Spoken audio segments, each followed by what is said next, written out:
So good day everyone, especially to you ma'am, good day. So our topic is about the information security policy details. And today, uh, we will discuss about the information security policy details, its importance, structures, and examples. And our topic explain how organizations protect their information through clear rules, responsibilities, and controls. So, next. So, before we proceed to our main topic, is here's the objectives. First, to define what information security policy is and explain its importance, to identify the key elements included in an information security policy, to explain the purpose of having clear rules and guidelines in protecting organizational information, and to understand the rules and responsibilities of employees in following the policy, to recognize the risk not having or not following an information security policy, and to apply basic policy policy rules to real life situation in school, workplace, or personal use. And lastly, to evaluate how an information security policy supports overall organizational security. Next. So, what is information security? So, the information security, it is an information security policy. Muna siyang formal document that states how an organization protects its information. And also, it is a set of management expectations, system controls, and user behavior. In a simple terms, ang kaning information security policy gatells siya sa everyone kung unsa ang kinahanglan i-keep data, kinahanglan nato nga i-keep ang data nga safe, and ang policy sub, if mag-make ta og policy, security policy, is kinahanglan jud nga clear, direct, and properly approved by the management. So in ana ang paghimo sa information security policy, wala nay kanang sige na ng long term, a long explanation. Kinahanglan nga direct lang og clear kay para dali ra siya masabtan sa mga reader and dali ra sab siya ma-apply. Okay, next by. So front matter, like many organization documents that must be approved by senior management, the information security policy should conform to organizational standard. Most organizations have a standard template for policies. So mo ni ang template sa pag-make natong security policy, and unsa ang sulod sa template. So the first one is the authority, the purpose, scope, rules and responsibility, definition, and revision history. So, sa kani sa authority, ang naadriya is who approves or naga-require ani nga policy. Sa kani nga sa kani nga section, i-specify ang laws, regulations, and ang executive management with the authority to require policy statement in the policy topic area. So it means that kung kinsa ang sige na naga-require ani nga policy, kinsa ang nanginahanglan ani nga policy. The next one is the purpose. Kani nga section is describe the purpose of the policy and why nga nung naga-exist ni siya nga policy. Unsay gamit ani niya and asa siya magamit. And sa kaning ang kaning purpose is i-establish diri ang minimum security controls for information system. And the next one is the scope. Ang sa scope is kung kinsa ang maapektuhan, kinsa ang maka-benefits ani nga policy. And kay nga section, ma-reach ang terms who and what information system are affected by. And statement typically cover application to departments, personnel, information system, data, and devices. Mga sa ang scope, like kung kinsa ang maapektuhan ani nga policy. Next by. So next is the rules and responsibilities. This section lists the various rules involved with the policy and policy enforcement and each of their responsible for implementing. So, kani sa rules and responsibilities, dili nga section ilista ng kinsa ang involved sa ani nga policy and what they are or what they're responsible for kung unsa ilang responsible ani nga policy. And also sa kani nga roles and responsibilities, kabalo sila kung asa sila dapit mulihok and asa sila mo take of actions. Next is the definitions.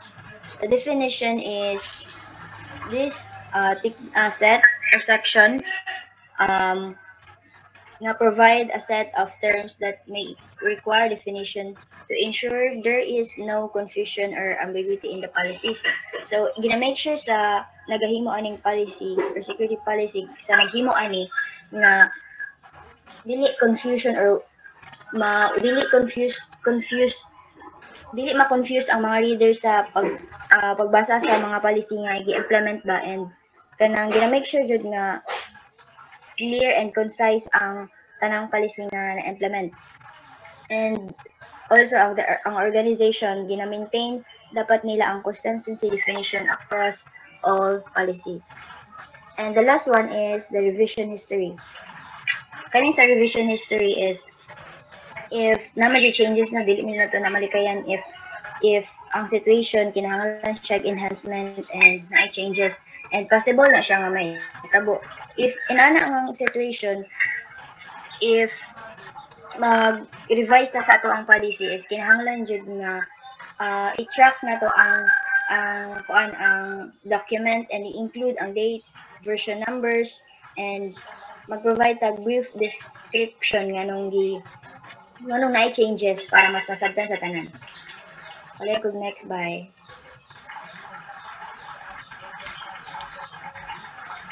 So here's the example of a policy and procedure.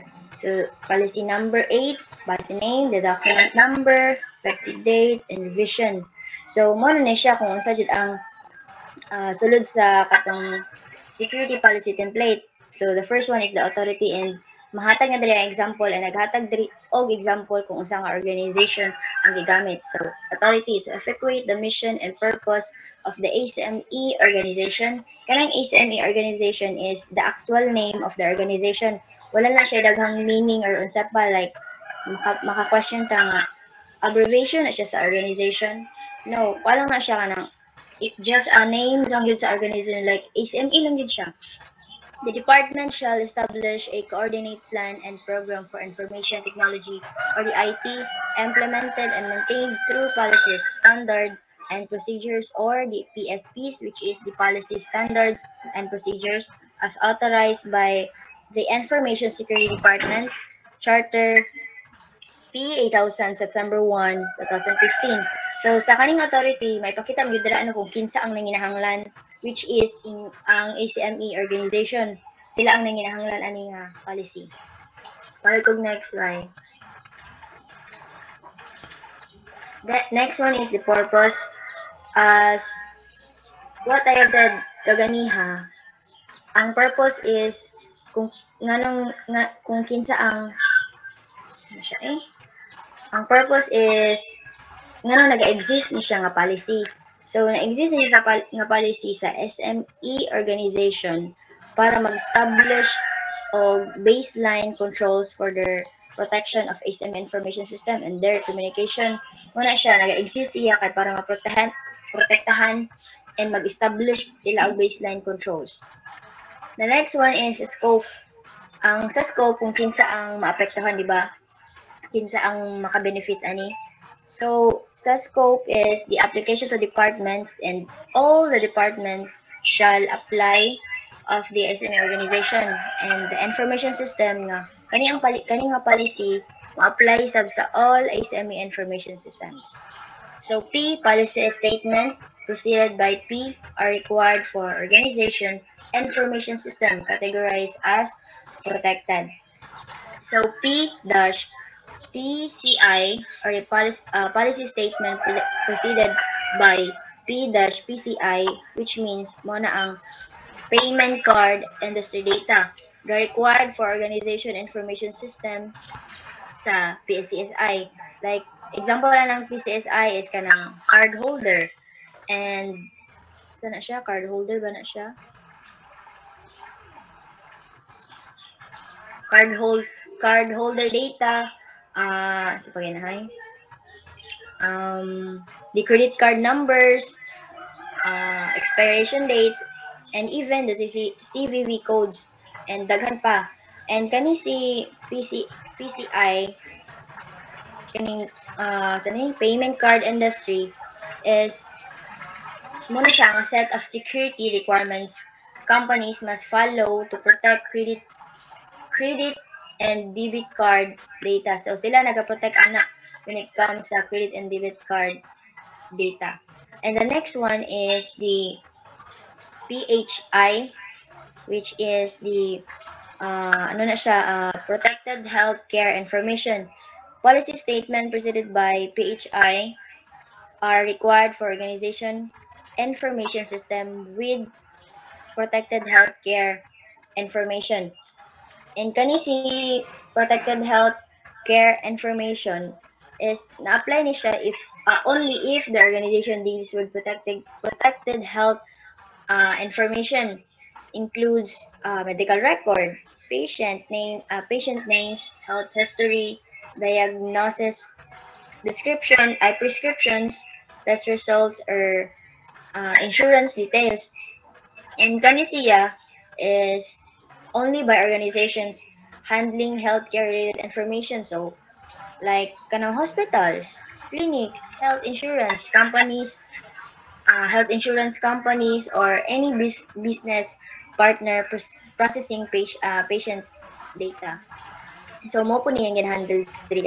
It's all about the health or the kanang protect sila sa health information sa usa ka tao.